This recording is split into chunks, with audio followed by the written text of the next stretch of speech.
ಆದ್ಮೇಲೆ ಈ ವ್ಯಾಲೆಂಟೈನ್ ಡೇಯನ್ನ ಯಾಕೆ ಆಚರಣೆ ಮಾಡ್ತಾರೆ ನೋಡಿ. ಕ್ರಿಸ್ತ ಶಕ 678ರ ಸಮಯದಲ್ಲಿ ಕ್ರಿಶ್ಚಿಯನ್ಸ್ ಅಂತ ಸೇಂಟ್ ಬಿಡೆ ಅಂತಕ್ಕಂಥ ವ್ಯಕ್ತಿ ಮಾರ್ಟಿರಾಲಜಿ ಅಂತಕ್ಕಂಥ ಪುಸ್ತಕವನ್ನ ಬರೀತಾನೆ. ಆ ಪುಸ್ತಕದಲ್ಲಿ ಆತ ರೋಮ್ನಲ್ಲಿ ನಡೆದಿರ್ತಕ್ಕಂಥ ಕೆಲವು ಘಟನೆಗಳ ಬಗ್ಗೆ ಬರೀತಾನೆ.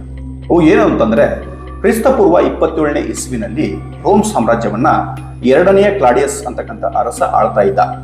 ಸೊ ಆ ಸಮಯದಲ್ಲಿ ರೋಮ್ನಲ್ಲಿ ಈ ಪೆಗಾನಿಸಮ್ ಅಂತಕ್ಕಂಥ ಧಾರ್ಮಿಕ ಪದ್ಧತಿ ಆಚರಣೆಯಲ್ಲಿ ಇತ್ತು.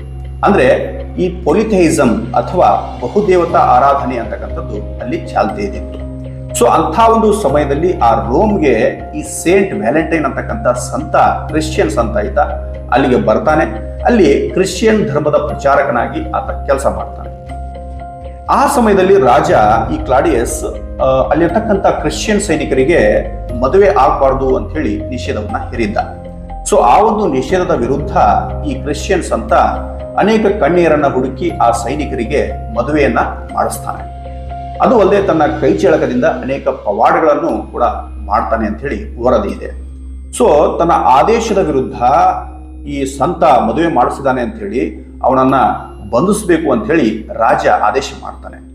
ಸೊ ಅದು ಅಲ್ಲದೆ ಈ ರಾಜ ಸ್ಥಳೀಯ ಧರ್ಮಕ್ಕೆ ಈ ಸೇಂಟ್ ವ್ಯಾಲೆಂಟೈನ್ ಅನ್ನ ಕನ್ವರ್ಟ್ ಮಾಡ್ಕೊಳ್ಳಿಕ್ಕೆ ನೋಡ್ತಾನೆ.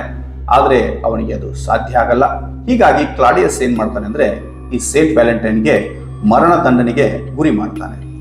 ಸೊ ಅವನನ್ನ ಜೈಲಿನಲ್ಲಿ ಹಾಕಿದಾಗ ಆ ಜೈಲಿನಲ್ಲಿ ಇದ್ದಾಗಲೇ ಈ ಸಂತ ವ್ಯಾಲೆಂಟೈನ್ ಏನ್ ಮಾಡ್ತಾನೆ ಅಂತಂದ್ರೆ ಒಂದು ಚಮತ್ಕಾರವನ್ನ ಮಾಡ್ತಾನೆ.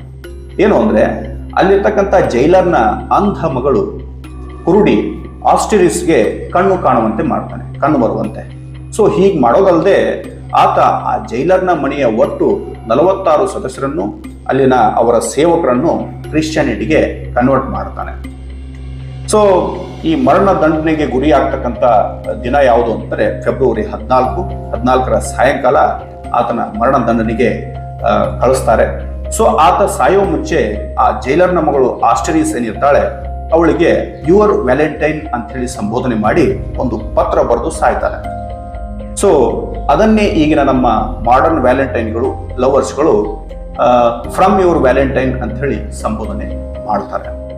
ಸೊ ಈ ಪಾಶ್ಚಿಮಾತ್ಯರು ಆಚರಿಸ್ತಕ್ಕಂಥ ಕ್ರಿಶ್ಚಿಯಾನಿಟಿಗೆ ಸಂಬಂಧಪಟ್ಟಿರ್ತಕ್ಕಂಥ ಧಾರ್ಮಿಕ ಮತಾಂತರಿ ಹಿನ್ನೆಲೆ ಇರತಕ್ಕಂಥ ಈ ಒಂದು ಆಚರಣೆಯನ್ನ ನಮ್ಮ ಹಿಂದೂ ಸಂಪ್ರದಾಯದ, ಸನಾತನ ಸಂಪ್ರದಾಯದ ನಾವು ಆಚರಣೆ ಮಾಡ್ತಕ್ಕಂಥದ್ದು ಅನಿವಾರ್ಯವೇ ಅನ್ನೋದನ್ನ ನಾವು ಅರ್ಥಕೊಳ್ಬೇಕಾಗಿದೆ.